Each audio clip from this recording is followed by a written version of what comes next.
Deus seja louvado para sempre e eternamente. Mergulhando na Bíblia Sagrada. Hoje eu quero falar sobre o seguinte tema: não atire pedras no profeta Jonas.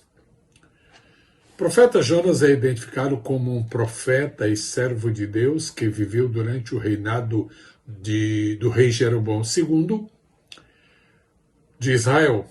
Isto está em 2 Reis, capítulo 14, versos 24 e 25. Foi mais ou menos entre 792 e 753 a.C. Seu livro é o quinto dos profetas menores. Pois bem, o nome Jonas é muito interessante. Ele significa pomba. Jonas, a palavra Jonas significa pomba. Você, naturalmente, tem alguma familiaridade com este livro e você sabe que a principal missão de Jonas foi precisamente transmitir uma mensagem de Deus para o povo da Assíria, mais especificamente o povo de Nínive. Pois bem, o que aconteceu? Deus deu a missão para Jonas e Jonas não teve a ousadia, a coragem, a disposição de atender a Deus. Aconteceu que ele desviou a sua rota, ele mudou o seu trajeto. O livro de Jonas não dá nenhuma indicação de sua atividade profética na terra de Israel. Simplesmente começa com uma instrução de Deus para ir a Nínive, profetizar aos ninivitas e dizer-lhes que a cidade seria destruída a não ser que eles se arrependessem. Levanta-te, vai a Nínive, essa grande cidade, e clama contra ela, porque a sua maldade surgiu diante de mim. Se está no livro de Jonas, capítulo 1, versículo 2. Mas por que Nínive é importante? Existem algumas razões, mas naturalmente a mais importante delas é o fato de que Nínive foi fundada por Nimrod logo após o dilúvio. Imagina, que cidade antiga, certo? Gênesis capítulo 10, versículos 11 e 12. E como capital do Império Assírio, ela subiu ao poder por volta de mais ou menos 900 a.C. Jonas provavelmente entendeu que a Assíria era uma permanente ameaça ao seu próprio povo, os judeus, Israel. Temendo então o que eles acabariam fazendo, ele se recusou a atender a sua missão, a missão recebida de Deus. Nós somos obrigados a reconhecer que esse medo de Jonas era mais ou menos fundamentado. Os assírios eram extremamente brutais, era um povo cruel. Eles esfolavam seus cativos vivos. O profeta Naum os descreve como leões, rasgando e alimentando-se das nações. Você pode ir ao livro do profeta Naum, capítulo 2, versos 11 a 13. Por volta de mais ou menos do ano 740 a.C., apenas uma questão de décadas depois que Jonas entregou sua advertência a Nínive, Deus usou a Síria para iniciar o processo de quê? De punir Israel por seus pecados. 1 Crônicas 5 e 26. Por volta de 721 a.C., o exército assírio havia destruído o reino do norte de Israel. Por isso, em vez de ir para o nordeste em direção a Nínive, Jonas embarcou em um navio e seguiu em direção a oeste, para Tarsis, uma cidade provavelmente situada no território da atual Espanha. Mas ali ele alcançou uma fortíssima tempestade. A história é muito conhecida. Pois bem, por que Jonas desconsiderou o mandamento de Deus? Deus estava dizendo a Jonas para levar uma mensagem de arrependimento ao império destinado a destruir sua própria nação e povo. Jonas sabia o que os assírios eram capazes de fazer? Se eles ouvissem a advertência de Deus, ou seja, se eles se arrependessem, então Deus poderia poupá-los. E se Deus os poupasse, eles continuariam a ser uma ameaça permanente, iminente para Israel. Jonas, portanto, queria ver Nínive destruída. Zelo patriótico. E por esse zelo patriótico por sua nação de Israel, ele fugiu na direção oposta. Ele estremece ao considerar as implicações se Nínive realmente respondesse à mensagem de Deus. O que seria isto? Prolongar a vida de uma nação brutal, implacável, sanguinária, ameaçando a existência do povo de Deus? Não, eu não vou cumprir essa missão.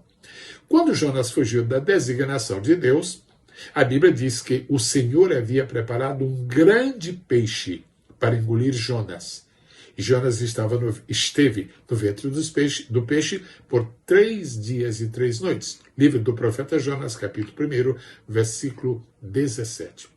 Jesus lembrou essa história. Jesus reconheceu a literalidade da história do profeta Jonas.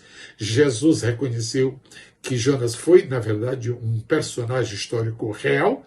E Jesus fala do sinal de Jonas. Muito mais tarde, depois de séculos da profecia e da vitória de Jonas e do avivamento em Nínive, Jesus disse aos seus ouvintes, aquela multidão cética: olha, uma geração má e adúltera busca um sinal.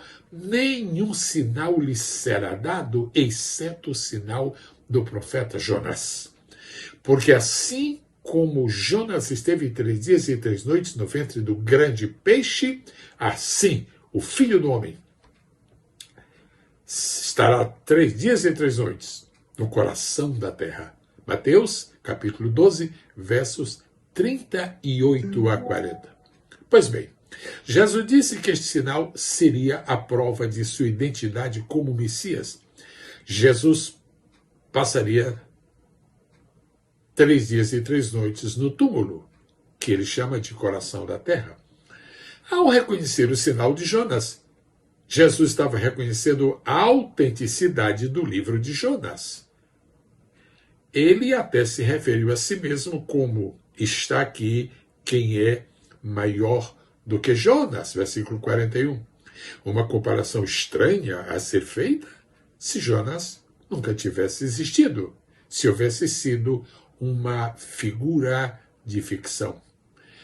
O William Lassor e David Howard escreveram um livro e disseram o seguinte: um princípio firme no estudo bíblico é que, mesmo que em uma passagem claramente histórica a mensagem teológica não for observada, está se deixando de lado aquilo que é mais importante. Porque a mensagem teológica de qualquer livro da Bíblia é mais importante do que os detalhes históricos. A Bíblia foi inspirada pelo Espírito de Deus com intenção primeiramente espiritual, doutrinária e moral. Como parte do cânon bíblico, Jonas deve ser estudado com atenção primária à mensagem teológica.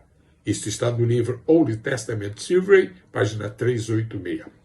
Um dos principais temas do livro de Jonas é o relacionamento entre Deus e Jonas, e depois entre Jonas e Nínive, e finalmente entre Nínive e Deus.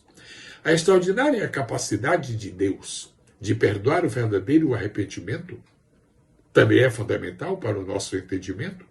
Jonas não é apenas um livro profético, pois na verdade nele existe apenas uma profecia registrada. Capítulo 3, versículo 4. Um dos principais temas do livro é o relacionamento entre Deus e Jonas.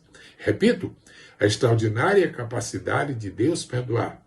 O verdadeiro arrependimento é fundamental para qualquer um de nós entender não somente o livro de Jonas, como toda a Bíblia Sagrada, bem assim o grande plano redentor de Deus.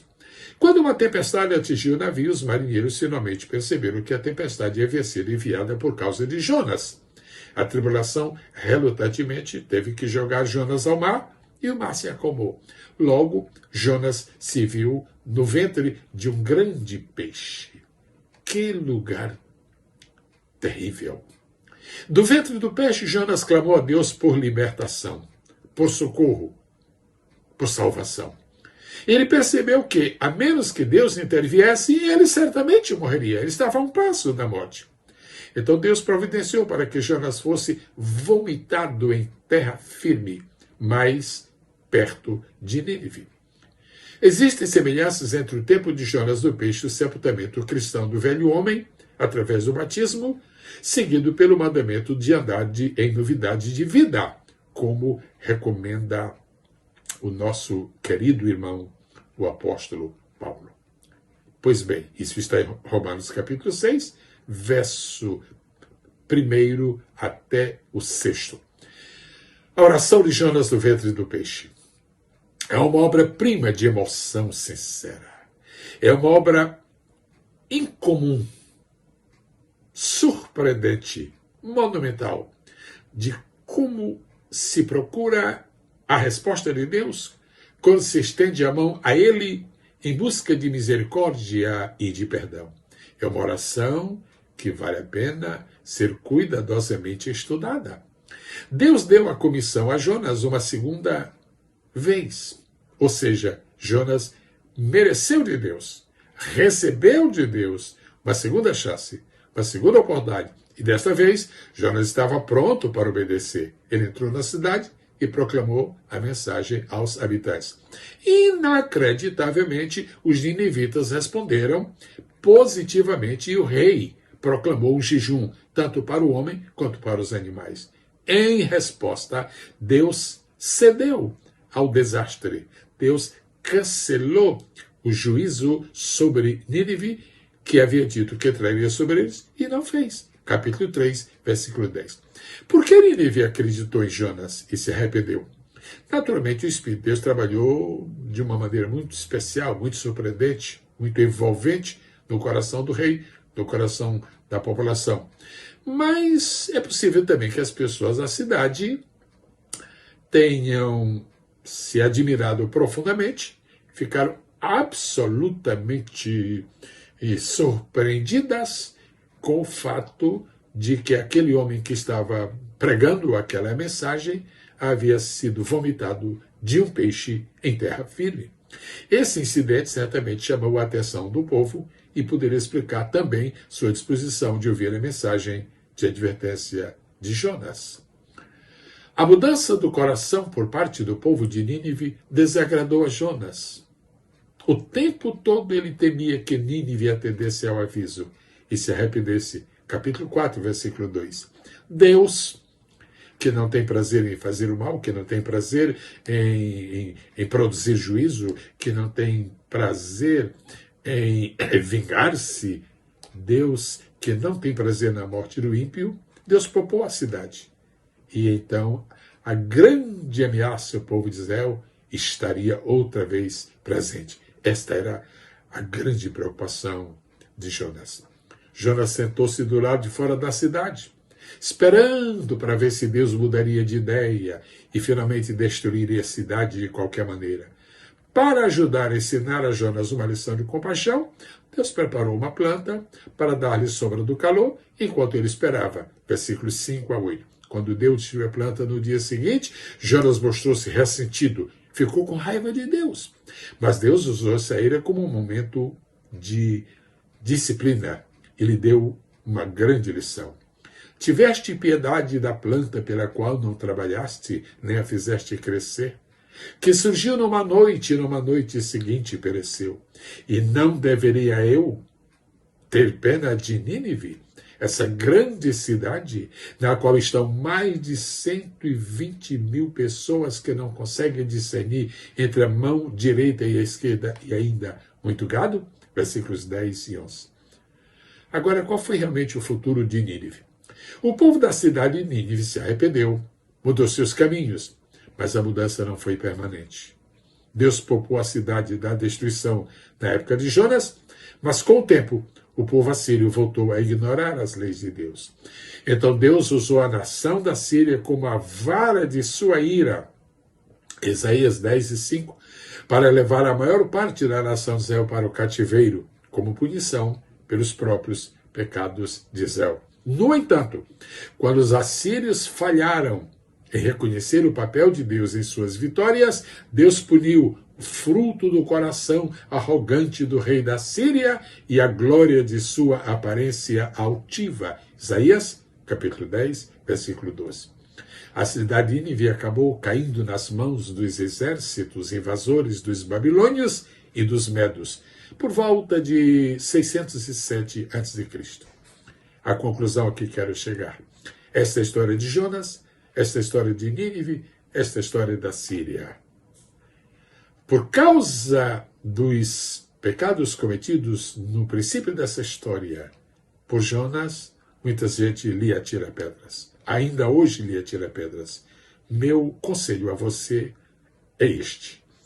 Não atire pedras em Jonas. Primeiro, você faria diferente dele se recebesse um chamado igual ao dele e nas mesmas circunstâncias? Segundo, você já confessou alguma vez o seu pecado claramente, como ele confessou? Terceiro, você já fez uma oração como Jonas fez, estando mais ou menos numa situação parecida com o ventre de um peixe? Quarto, você já pregou com entusiasmo que Jonas pregou depois que ele entrou em Nínive? Quinto, você já pregou alguma vez e viu resultados iguais ao que Jonas viu? Sexto, você acha que depois de passar aquela dolorosa experiência do ventre de um peixe, Jonas ainda merece que sejamos seus algozes?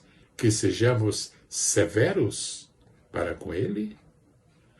Sétimo, você viu Jesus atirando pedras em Jonas, como muitos fazem até hoje? Oitavo, você sabia que Jonas aprendeu que o servo de Deus deve obedecê-lo mesmo quando as circunstâncias são contrárias às suas expectativas e esperanças? Você também já aprendeu esta lição? Nono, você seria capaz de dar uma segunda chance a Jonas? Pois Deus deu, e foi um sucesso total. Quanta gente está esperando uma segunda chance? Quanta gente se redimiu na segunda chance? Décimo, Jonas afinal compreendeu que o desígnio de salvação de Deus estende-se a todas as pessoas da terra. E aí nós lembramos o que o apóstolo Paulo afirma: Deus deseja que todos os homens sejam salvos e cheguem ao pleno conhecimento da verdade. Primeira de Paulo a Timóteo, capítulo 2, versículo 4. Concluo fazendo esta pergunta. Você também tem entendido esta verdade e tem feito algum esforço para ganhar almas? Não atire pedras em Jonas. Jesus não o fez. Você também não deve fazê-lo. Aliás, Jesus até disse uma coisa que eu quero agora recordar. Quem estiver sem pecado, atire a primeira pedra. Deus a todos abençoe, no precioso nome do Senhor Jesus. Nós estamos mergulhando nas Escrituras.